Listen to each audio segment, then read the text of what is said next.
What's up, guys? This is going to be my first impressions for the Medic Healer in Wildstar. So, the Medic Healer is my favorite.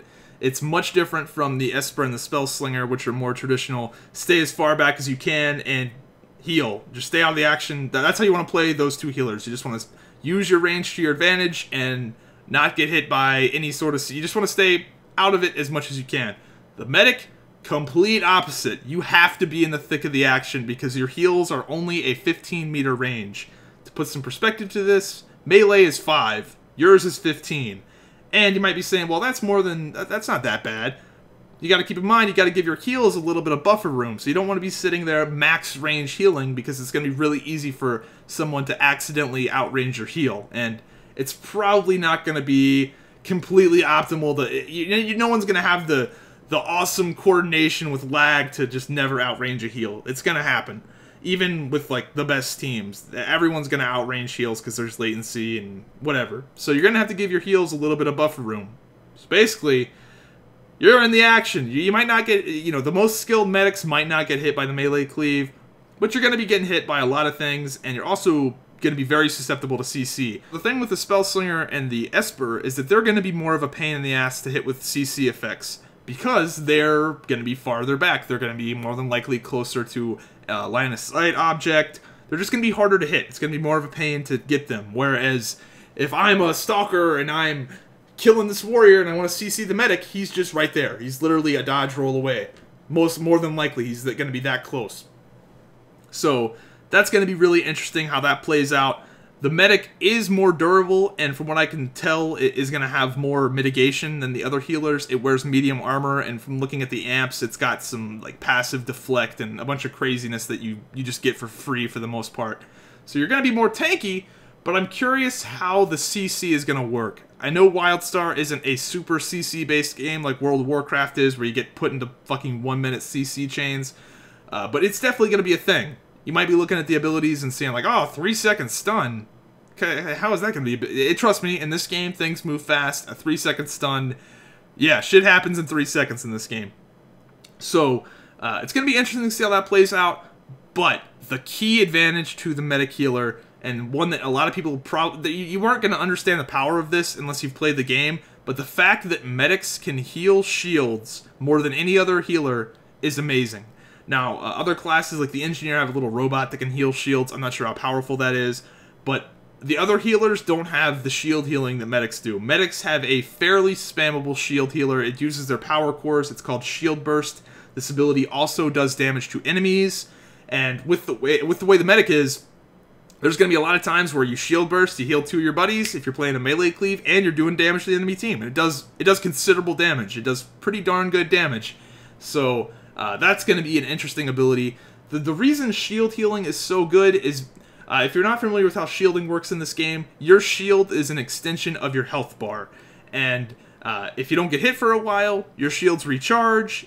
And yeah, so in a coordinated PvP match, for the most part, everyone's shields are going to be down, and the health bars are going to be the things that bounce up and down.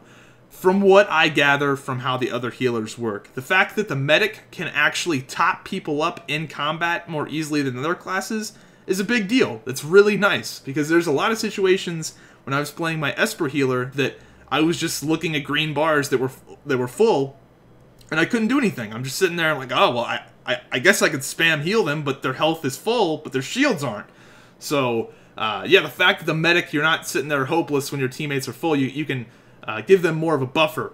So that's a really big thing. And the fact that it does damage, and the fact that it's going to be really easy to get those little collaterals where you get 2 heals and damage, you'll see that happen a lot in this video. So that's one thing. Another thing is, so the range, for the most part, is a disadvantage as a healer. But it's also an advantage because all of your abilities are at this range or further. So what that means is that to go aggressive, you don't have to move. You're in optimal healing range and optimal DPS range. Other classes, they have to move in closer if they want to get aggressive and help their team do damage.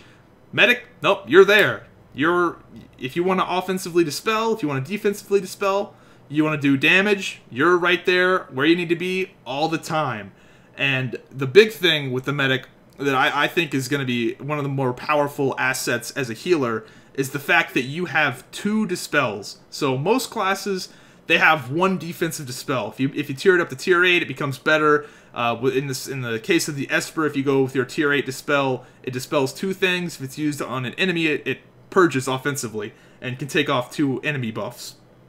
So they only have 1, whereas the medic can have both a defensive dispel that dispels 2 negative debuffs off yourself or off your teammates.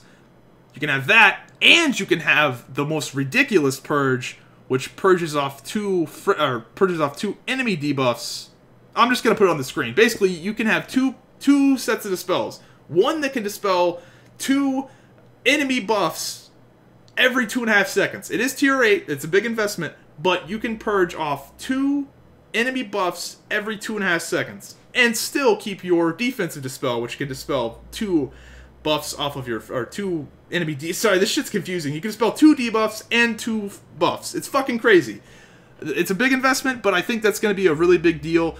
Whereas the Esper, you know, oh, do I want to offensively purge here because my warrior might get snared? This, you can have both, and you're in range for both of them. You're going to be in range to do those defensive dispels, going to be in range to do those offensive dispels. The medic's offensive potential is going to be crazy. It's going to be crazy. So we'll see how that plays out. I don't want to say it, but I don't think the medic's going to be super powerful. I think the Esper and the Spellslinger are gonna. Maybe this will change, but just from the way I see it playing out, I think those are gonna be the 2 better healers at launch. Maybe I'll be a complete tard and be completely wrong here, and people are gonna look at this video and go, "I can't believe you said that." But the fact that you can just sit back and spam and not worry about getting hit by the cleave, at least at the beginning, when people aren't quite as good at it, I think it's going to be a big deal. But with that being said, I think there will definitely be a place for medic healers with burst comps. Like, if you're into, like, RMP and you're into being, like, a disc priest, I think the medic's the class for you. But when it comes to healing, like, cleaves, I think the Spellslinger and the Esper are going to be better at that, the more defensive healers. But goddamn, is there a lot of offensive potential for this class. So it's going to be interesting, because there's going to be a lot of times where you get hit with the... I'm just thinking about the stuns in this game, especially like the Esper Fist of Doom that's got that big splash. That's going to hit the medic, that's going to hit the warrior, if he's healing a melee, or the stalker. I'm just thinking about stuff like that, where you're just going to be getting hit by so much, and how big will those dispels be? How much offensive pressure will the medics be able to have? It's just going to be one of those things we're going to have to see how it plays out. But the shield healing is cool. That's a big deal. But I like it. I like that this class exists, and I like that it plays the way it does. It's going to be really interesting. Predictions, I think there's going to be an RMP in this game, and I think it's going to be Stalker, Spellslinger, Medic. I think it'll be a thing. Just the way those classes work, dude. I'm thinking RMP. I'm thinking RMP with Charge Shot, with the medic dispels, with the medic offensive pressure, and with the Stalker, obviously, with Tack Strike. Dude, RMP, I think it's going to be a thing in this game. So, yeah. Then again, maybe medics with cleaves will be good too, because with the medic cleave, you literally zerg in there. Imagine like TSG with the medic, but like warrior, stalker, or medic. And the medic, while he's healing the warrior and the stalker, while they're just running in zerging somebody at the very start of the game, he's also damaging, because he's right in there with those guys as well. And the dispels, dude. The fucking offensive purge. 2 buffs every 2.5 seconds. That's crazy. While still maintaining the defensive dispel, too. You know, the Esper, some people might be saying, well, the Esper can do almost... The Esper offensive dispel, if you're wondering, is a 6-second cooldown. And the Medic's is a 2.5-second cooldown. So, yeah. And that's their only one. So, it's going to be interesting. I know I talked this entire video, but I like the Medic Healer. It should be cool. Hope you enjoyed the video, and I'll see you next time.